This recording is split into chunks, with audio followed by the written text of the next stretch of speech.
Hey everybody, Paul Lake here with another physics problem solved. This is where I solve physics homework problems as example problems for you, and hopefully you'll find a problem or you have a problem that's similar to this one, and by watching this video you'll be prepared to do that. Like I said, I do lots and lots of explanations, and so now this problem using a force versus time graph. What you need to know is you need to know what impulse is, the impulse and momentum theorem, impulse momentum theorem, and we're going to be dealing with the area under a force versus time graph. If none of this is at all familiar to you, check in the description. You can find lectures that I've made that are available on YouTube. And you're probably studying this stuff in class anyway. You probably searched for this, so hopefully, hey, let's get started. Here's what's given. Well, let's read the problem. It's we got 0.55 kilogram object. It's at rest. Ooh, at rest. Always underline stuff like that, at rest. That means it's starting with zero velocity. When a time varying force is applied to it as shown in the force versus time graph below. So here we go. What impulse is applied between t equals 0 and 6 seconds? So we want the impulse from here out to here. What impulse is applied to the object between here and here? Then we're going to use those answers for part C. What is the object's velocity after 11 seconds, from 0 to 11 seconds? And then finally, for part D, what is the average force applied to the object? Like what one force can I replace all this silliness with to get the same change in momentum, same impulse? Okay, and so I'm just gonna, okay, here's my graph, and we also know that the mass is 0.550 kilograms. Okay, so now what are we trying to find? Let me go ahead and write that out.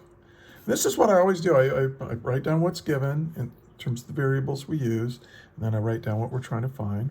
Now I use capital J to represent impulse. And because that's the variable they use on the AP Physics 1 equation list. Some books use capital I, and some books don't use any symbol. They just go force times time. But I like this. And then we want to, from 0 to 6 seconds. And then part B, we want the impulse from 6 to 11 seconds. And then for part C, we want the object's velocity, the velocity at t equals 11 seconds. And then for part D, what are we looking for? The average force. And it's really the average net force. So I'll add that on there. And these are all vector quantities, so I put vector hats on them. Okay, and so let's get started. So let's solve it. And we're going to solve part A.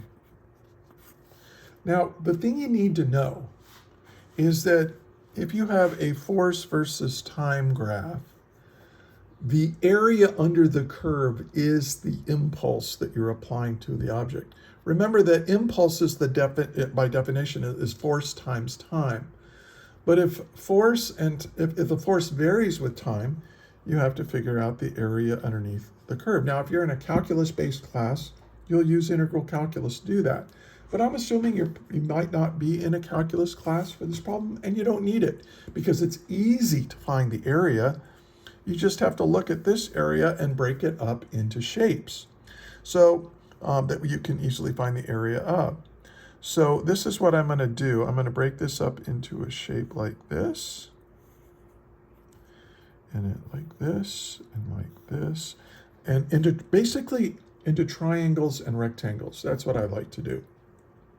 So if we do this, we've got I'm gonna call this whole section right here, I'm gonna call this A1, area 1. And so I'll call that J1. So J1, the impulse in area 1 is equal to, well, we got this rectangle right here, right? It's 5 seconds times 2 seconds. So I'm sorry, 5 seconds. 1, 2, 3, 4, 5, and then up to newtons. So 5 seconds times 2 newtons. Okay, so now we've got this figured out. Now we have this little triangle here. And the area of this is, well, remember a triangle is half the base, and the base is 2 seconds.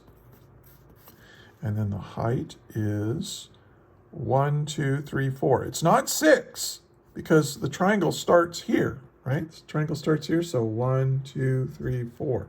So that's 4 newtons of force.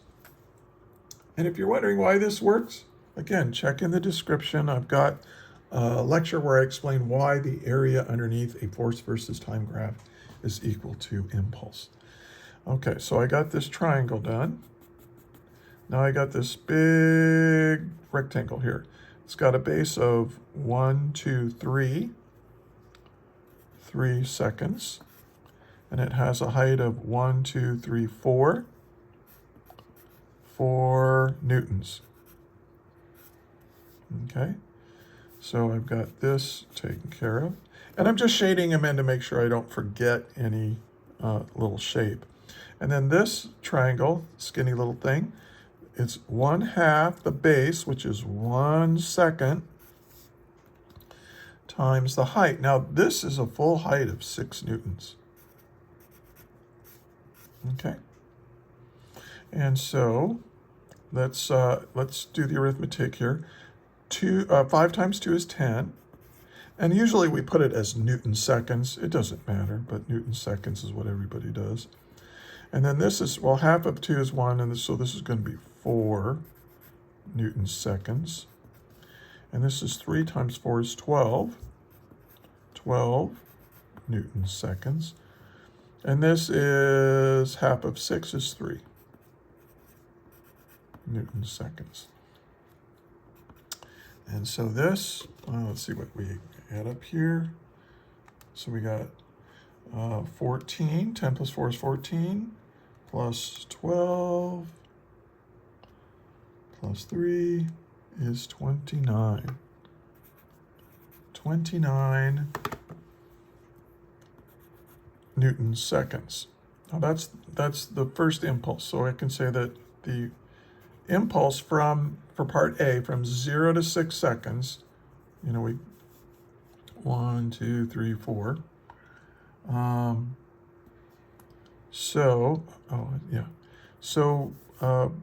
We've got it's 29 Newton seconds. Now remember, it is a vector, and this says, if you look at this graph, it says in the x direction.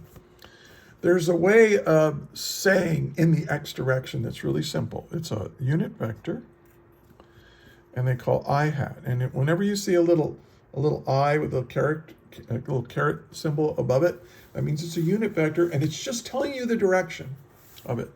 So 29 Newton seconds in the x direction. Now, if you're not using unit vectors in your physics class, just ignore it. Remember that we're gonna say that positive. This is in the positive x direction, so therefore we have a positive change, a positive impulse, which means in the positive direction. We're just going to call that the positive x direction.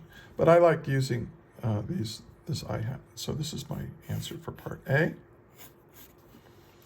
And then part B, we're going to do the same thing now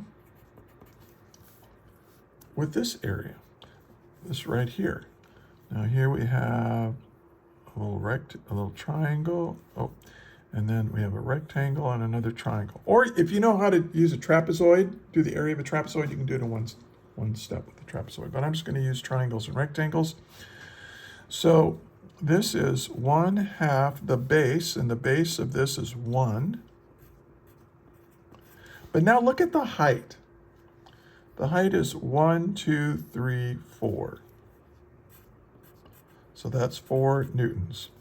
Now, one of the things that might confuse you is that when people say the area under the curve, because that's the common language that's used by physics teachers and math teachers and so on. But we don't really mean under the curve. Like if you say, well, wait a minute, here's my curve, wouldn't under the curve be all this stuff right here? Well, there's an infinite amount of stuff underneath here. No. What we really mean by saying under the curve is between the curve and the horizontal axis. So this area in here, not the area down below it, but the area between where the graph is and that horizontal axis. Okay. Now, one thing about this 4 that I neglected to write down is it's negative 4. It's negative 4. That's really important, as we're going to see here in a second.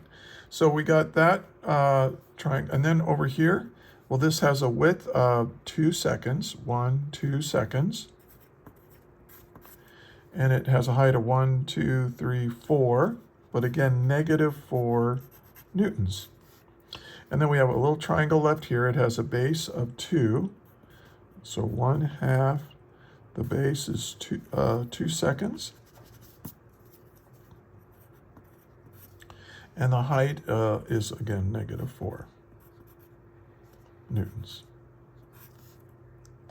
And so now we're going to add this up. Well, we have negative 4 divided by 2 is 2. So that's 2 newton seconds plus, and this is 2 times negative 4 is negative 8 newton seconds. And here these kind of cancel, so I have plus negative 4 newton seconds. And so this is 2 plus 8 is 10, plus 4 is 14. So here is equal to negative 14 newton seconds. Okay, in the x direction again, but it's in the negative x direction, right? You could put the negative with the unit vector if you use unit vectors, or you just leave it as a negative 14 and say, hey, negative means to the left. Because let's really think about what this graph is telling us about the object. If here's my object, maybe I'll just draw an object out in space or something, and we have a force applied to it. So this is my force, but this force is a function of time. And so at first, for the first 6 seconds, the force kind of starts low and then gets bigger, but it's pushing it to the right. But what is this doing? Well, now the force is negative and it's pushing it to the left. So this serves to kind of speed it up to the right. Now this is going to try to slow it down. And if in fact, if this area was greater than this area, it would end up with a negative velocity, right? So, well, we'll talk more about velocity here in a second, but it would have a greater change in momentum or a greater impulse to the left than it has to the right. But in this case, of course, this area is bigger than this. So anyway, let's move on to part C. So hopefully this made sense. Now for part C, we want the velocity at t equals 11 seconds. Now this, we're going to use the impulse momentum theorem, which says the total impulse on an object, and I'll put total right here, is equal to the change in momentum of the object. Now the object has a constant mass, and we know that momentum is mass times velocity. So if it's a change in momentum, it's the mass times the change in velocity. So this is the change in momentum, and that's going to be equal to this. Now let's do one more thing. This is the mass times the final velocity minus the initial velocity, right? That's what delta means. Whenever you see a delta thing, it's final minus initial. Okay, but what do we know about the initial velocity? Starts from rest. Ooh, I should have put that in here. V initial equals 0. So this is 0. So that means that I can find my final velocity by, the final velocity is going to be equal to the total change in momentum was equal to the total impulse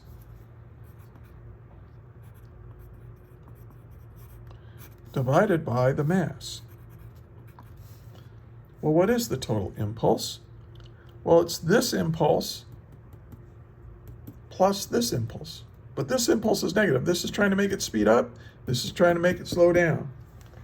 Okay, so we've got, or at least, I mean, in the x direction, positive x direction. So let's do that. So this is 29 Newton seconds minus, or you can plus negative, which is minus 14 Newton seconds, divided by the mass is 0.550 kilograms.